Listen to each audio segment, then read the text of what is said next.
Well, hello, welcome back to the Double M Farm.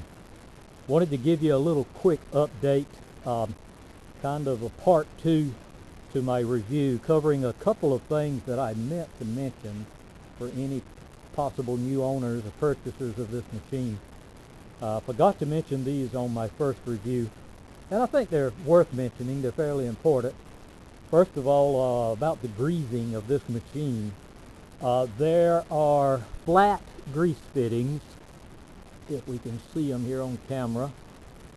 Very dark right here, but it's a flat grease fitting on a lot of these points. And you use a special fitting, like so, to grease them. You just push this point up into those flat grease fittings. It's spring-loaded ball. You push and it injects the grease in. Very easy to do. You can go, I bought that grease fitting at Napa, that grease attachment for my grease gun at Napa. Very easy to get. The big problem though is if you buy one of these machines, before you go to grease it the very first time, I would not touch the Zerk, the regular standard Zerk fittings. I would not touch the ones that come with the machine. They are basically crap. This one's probably not going to show up on camera. There is one down in there that is a little hard to get to with your grease gun, but you can get to it. If you have a flexible end on your grease gun, you're probably not going to get to it. It's a Zerk fitting. It's either a 7mm or an 8mm, I forget which. I think the one that comes on the machine is an 8mm. If you go buy replacement Zerks, they're usually 7mm. But anyhow, take it out. Just take that Zerk fitting. It's between these two plates right here, down in there. Take it out, throw it away, and put in a new grease fitting, because these Zerk grease fittings that come on this machine are very, very soft, and they will snap off. That one is real easy to snap off because it's so hard to get your grease gun down in there. And then there's another one on the bottom end of the boom. Under here, you have to lay down under the machine and reach up in there. Take that one out, throw it away, put in a new Zerk fitting there, and then back in here, if you swing the boom around to get to it, there are two Zerk grease fittings. Take those out, throw them away, replace them with some new Zerk fittings, and then you won't have any trouble. If you do not do that, there's a 99% chance you're going to break those fittings off when you go to grease it the first time.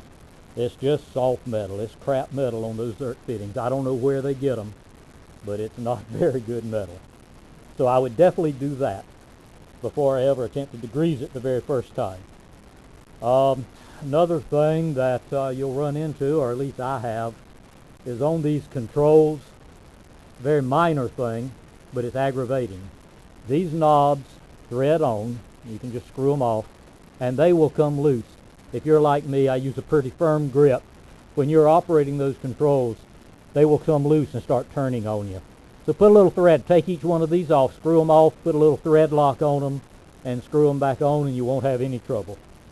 So that's point number 2 that I left out. Point number 3, if you're going to tow this at highway speed, which doesn't need to be over 45 or 50 miles an hour in my opinion, and a lot of people say don't tow it at all. There's a sticker that comes on the machine that's stuck on the other side of that tank, that hydraulic tank, that says, "For safety, do not tow on highway." Somehow that sticker accidentally came off of mine during assembly process, because I towed mine on the highway and I didn't want to give a policeman or patrolman any opportunity to say, "See what it says right there?" So it accidentally came off. And I pull it on the highway around 45. I have pulled it at 50 with no problems on a good road that's not bumpy and too terribly bad.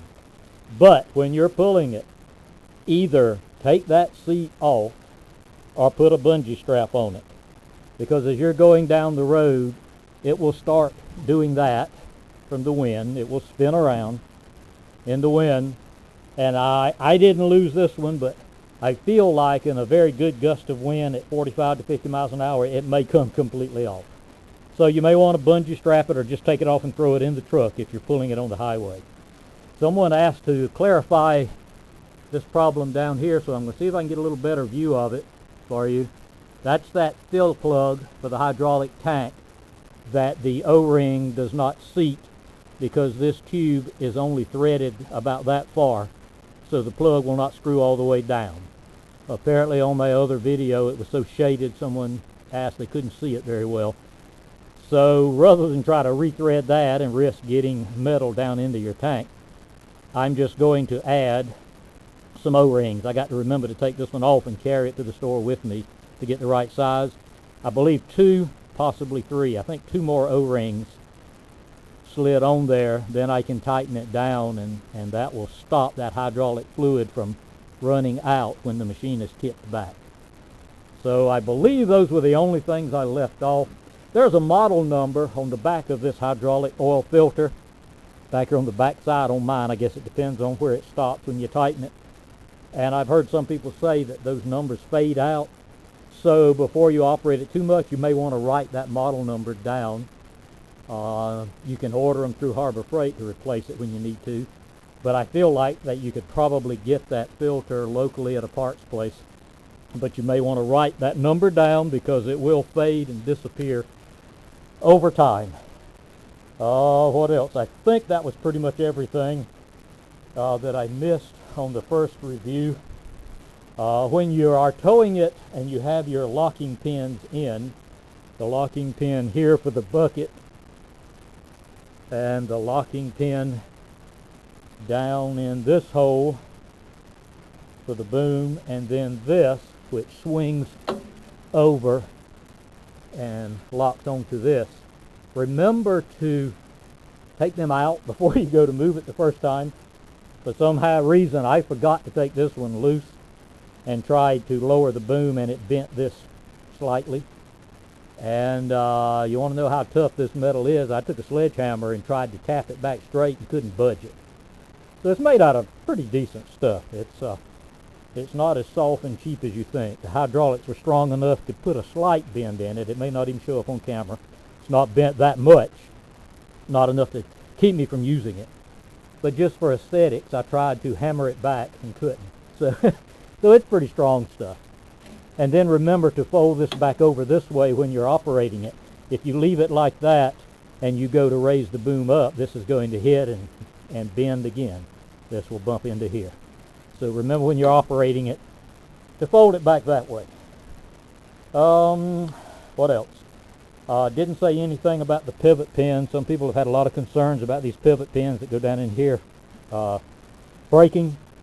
You can remove it fairly simply with the boom sitting at rest and no pressure on it. You can take that bolt out of the top, drop the pin out the bottom, and hand grease it and put it back in. I dropped mine out and it was full of grease, so apparently the Zerk fittings were working good. So I just added a little extra grease and put it back in. So far it hasn't been a big deal, but that's something else you could check if you want to. So I think that covers everything that I had forgotten to cover in the first review. If I think of anything else, I'll pass it on. I've had quite a few people that have said they are seriously considering getting one. So please do. I think you'll be more than happy with it. It's a good little machine. So again, thanks for visiting us here on the Double M Farm, and we'll talk to you again sometime.